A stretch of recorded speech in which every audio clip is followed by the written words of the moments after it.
అయితే ఎవరు లేరు. ఎందుకంటే పవన్ కళ్యాణ్ గారు సినిమా రాగానే ముఖ్యంగా ఫస్ట్ ఆఫ్ ఆల్ థియేటర్లు దొరికాయి. ఎందుకంటే థియేటర్ యాజమాన్యాలు అందరూ కూడా first of all Pawan Kalyan cinema మేము వేసుకుంటాం అంటారు కాబట్టి కంపల్సరీ ఎవరైతే విజయ్ దేవరకొండ గారి సినిమా ఉందో వారు ఒక 2 రోజుల తర్వాత వారి సినిమాని రిలీజ్ చేసుకుంటే బాగుంటుంది అన్న. ఇక్కడ ఒక విషయం, ఇప్పుడు హరిహర వీరమల్ల సినిమా స్టార్ట్ చేసి ఒక 5 సంవత్సరాలు దాటిపోయింది.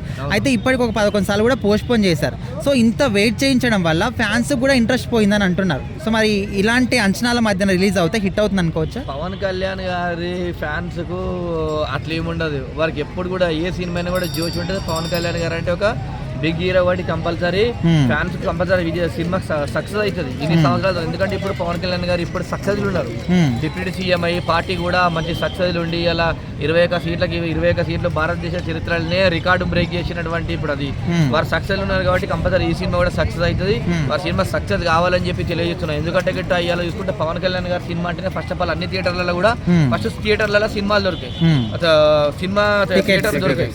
కంపల్సరీ వారి సినిమా కోసం మీరు తగ్గితే మంచిగా ఉంటుంది, విజయం అవుతుంది. ఎందుకంటే ఇట్లా అట్లనే విజయ్ దేవరకొండ గారి సినిమా కూడా యూత్ ఐకాన్ కాబట్టి వారి సినిమా కూడా హిట్ కావాలని చెప్పి మనస్ఫూర్తి కోరుకున్నా. ఎంతేమైనా పెద్దవారు కాబట్టి పవన్ కళ్యాణ్ గారి వయసులో కానీ అవగాహన కానీ అనుభవంలో కానీ అన్నిటిలో కానీ పెద్దవారు కాబట్టి కంపల్సరీ. ఎందుకంటే గతంలో చూసుకుంటే మనకు ఎన్టీ రామారావు గారు ముఖ్యమంత్రి హోదాలో సినిమా తీసారు. నెక్స్ట్ తర్వాత మన తెలుగు రాష్ట్రాలలో పవన్ కళ్యాణ్ గారు డిప్యూటీ సీఎం హోదాలో ఇలా రెండవ సినిమా పవన్ కళ్యాణ్ గారు వచ్చింది కాబట్టి కంపల్సరీ ఈ సినిమా విజయం సాధించాలి. వారికి కూడా వీరు విజయ్ దేవరకొండ గారు సినిమా ప్రొడ్యూసర్స్ కానీ విజయ్ దేవరకొండ గారు కానీ వెనుకకు తగ్గి కంపల్సరీ వీరు సినిమాకు అవకాశం